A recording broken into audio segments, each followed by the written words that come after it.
Greetings, I'm Rachel from The Budding Pianist, and here's your lesson extra. What music can I expect my beginning student to learn? Part 3.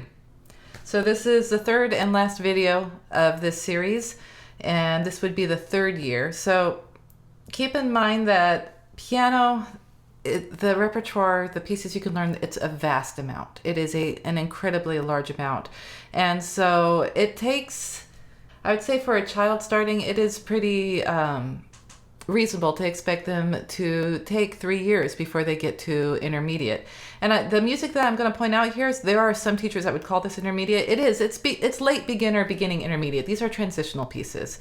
What's awesome about this level is that these pieces are pieces that the student will start to recognize, the parents will start to recognize, and they're just like classic standard repertoire. So this is a really exciting year to get into.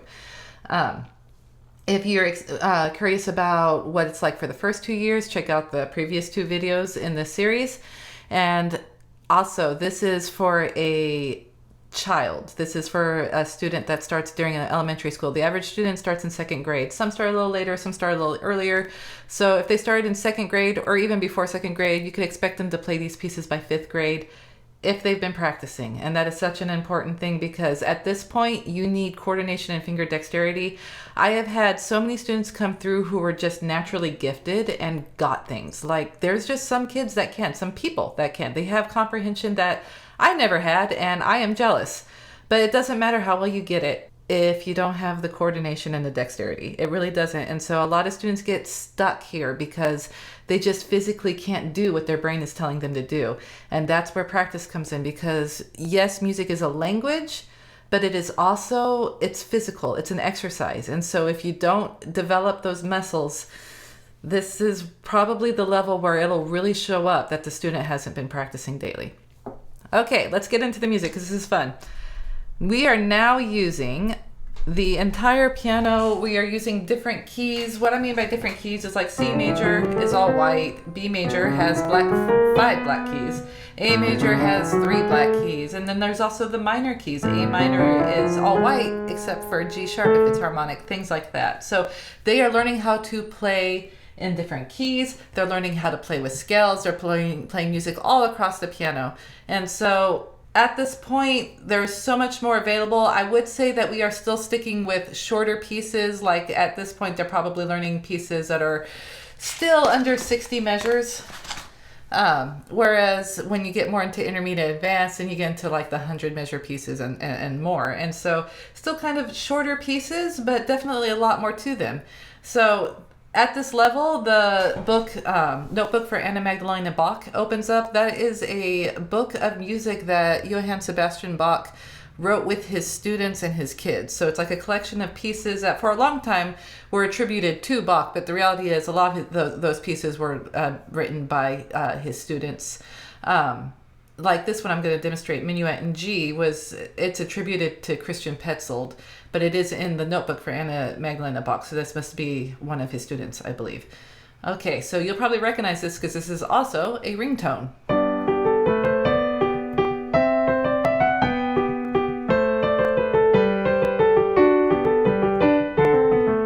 And so forth. So, you know, your hands are moving more simultaneously in different motions.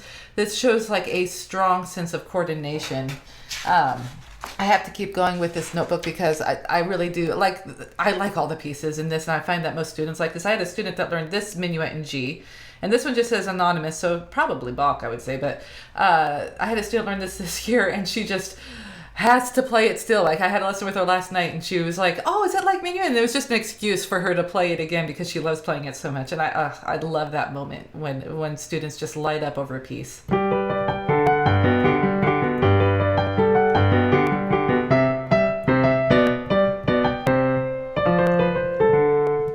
I'm gonna do that again. Notice that my hand is very open. So that's a nice arpeggio right there. So that's a good motion for students to learn. It's a very common pattern. Okay, so those are from the Notebook for Anna Magdalena. Great pieces. There's a Mozart piece that I love to introduce at this time, and it's the piece that he wrote when he was 5, I believe. Minuet and Trio.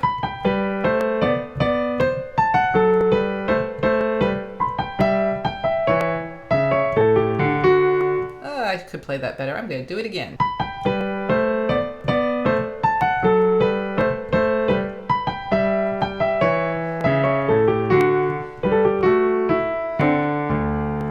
Could have played that better. But this one, you know, it's starting with this nice open position. Your hands are moving in the same direction, but in different places. So a lot is required here. A lot of experience is required. Your hand is always shifting. You have an introduction to a triplet, which is 3 notes in a beat. So a lot going on there. Very fun piece. I love teaching this one.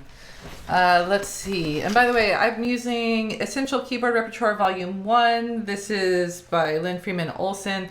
Great anthology of music. I use it a lot. It's not my favorite anthology. My favorite anthology is Masterpieces with Flair by Jane McGraw, which I believe I have that one out too. I do.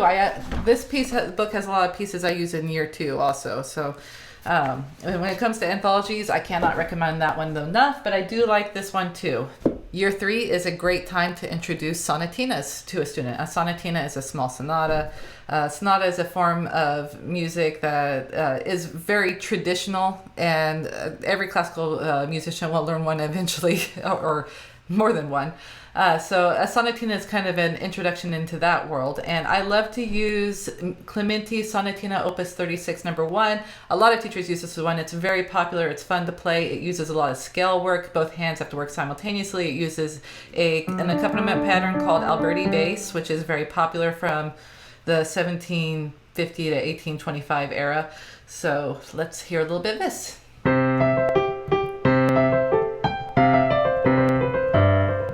Let's try again.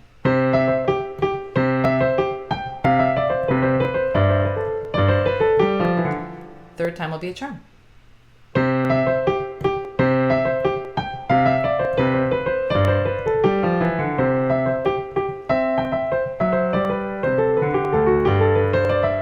So just those first 8 measures required so much, because you have the scale. And then this section, your right hand is moving down in these broken thirds that requires careful attention to fingering. And then your left hand is stretching into different positions constantly. And again, it requires a special detail to fingering, and you have to do it at the same time. So not too easy. Students will have to take some work with that. This is a good achievement piece.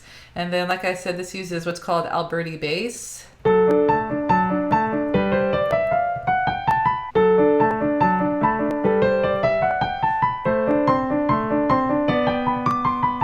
So this pattern right here. It's a very popular pattern that's used in music from this era, so it's a good introduction to that too. Okay, there's a lot of fun romantic pieces from this period. I'm just going to demonstrate 2. It is hard to choose, by the way. So I'm choosing probably the most popular pieces I can think of that students tend to love, but this is, I mean, tip of the iceberg kind of stuff. So it just depends on what the students like. I personally tend to like very exciting music, rhythmic.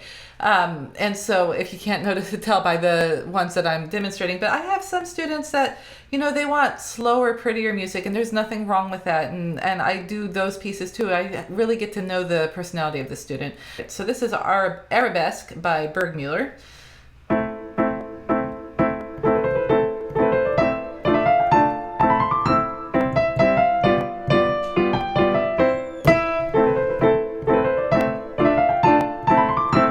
So this one, it is a great introduction to speed work. So, because you have these really fast 16th note passages.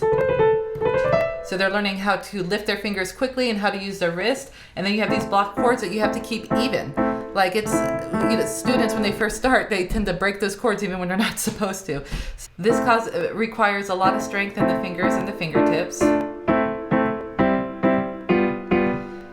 And again, coordination, although I would say the main things with this piece is just overall speed and control. Especially fast pieces, students tend to go faster and faster and faster until it's just, not good. So this is also teaching them to play, with feeling the meter as they play without letting the song run away from them. And then I'm going to demonstrate one more because this one is just such a popular piece. You probably have heard it before. This is called Spinning Song by Elmenreich.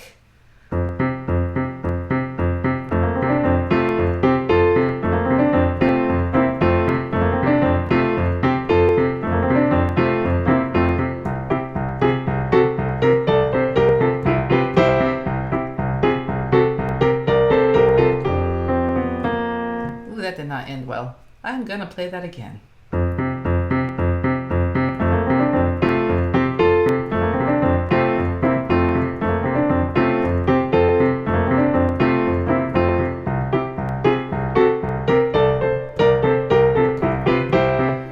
And so forth. So this one is another speed piece. It has a lot of moving around, a lot of shifting quickly from position to position.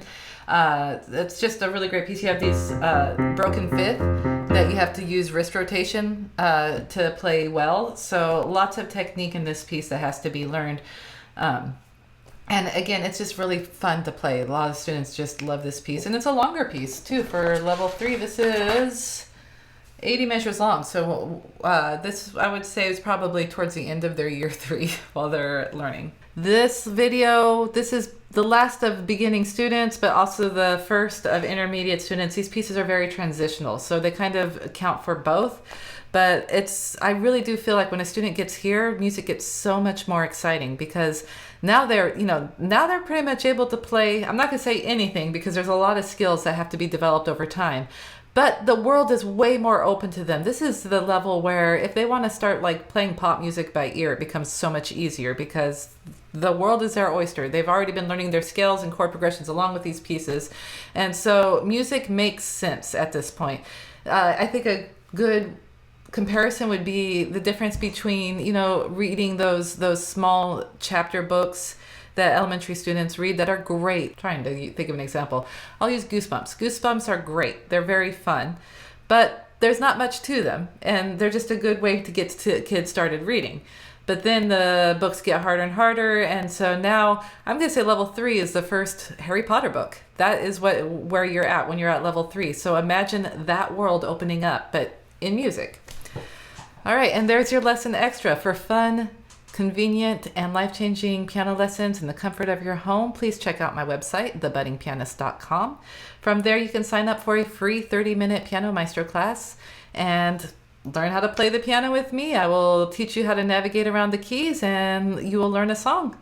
You can also just fill out a submission form if you would like, and I will call you, and we can discuss your options from there. Keep growing through the joy of music.